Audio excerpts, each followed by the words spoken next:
Fáilte Harja, Fáilte Go Léir. Can I simply take the moment to endorse what my colleague Professor Philip Nolan has said in his welcome to all of our guests here, but especially also to our speakers. Great to have you with us in these days.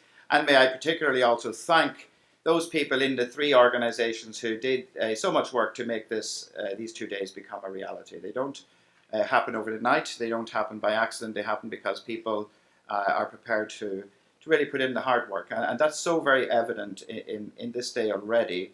And no doubt many of you will see that as the conference progresses.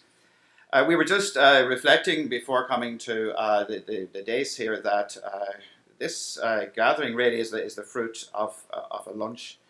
In my job, I get to eat an awful lot of lunches and dinners. You'd never guess by looking at me.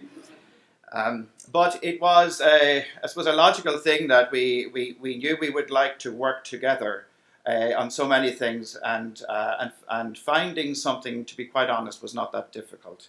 There was one imperative, which was really raising its head so very clearly. And when Eamon and Philip and myself sat down for that lunch, it became apparent that we needed to do something that would bring and harness energies from three different quarters, and indeed from many other quarters, as you give testimony here to this afternoon, because this is something which needs to find its voice and indeed needs to find its place on the global stage. In that optic, it is extraordinary that we are doing this in the just in the wake of the encyclical Laudato Si being published just last week. Somebody said to me, "How did you manage with all of your organizational skills to get it out so very promptly just after the launch of Laudato Si?" If I may be facetious for a moment, I suspect that when Pope Francis saw the three of us sitting down together to plot something, he said, "I want to be a part of that. Now, what could I do to draw attention to it?" But perhaps on a more serious note, I think the three of us getting together as three institutions and on our respective communities, I think it points to something terribly important. That's also very important in this encyclical and identified by Francis. It's the interconnectedness of people and peoples and the environment and what we call the created world, we call the natural environment. Everything is so interconnected.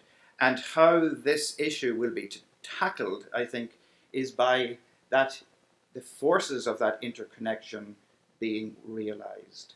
Francis refers to our common home. A common home also suggests family. And in a very real way, the human family has to get its act together on this question, right across the world, be that the developing world, the developed world, and other parts of the world that are so forgotten sometimes they don't even register sometimes in those categories. This is so important for everyone that we get this right. This is so important that we realize the imperatives that are before us. One of the phrases, and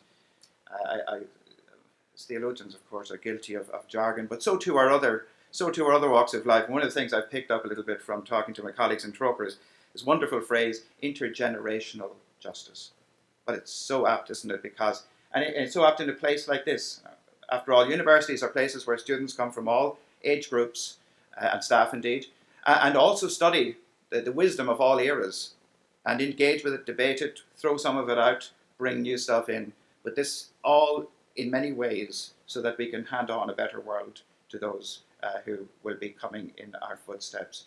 It is an imperative for universities, for colleges, and indeed for development organisations like Trocaire. So it's an imperative for all of us, an imperative for everyone who is here this evening.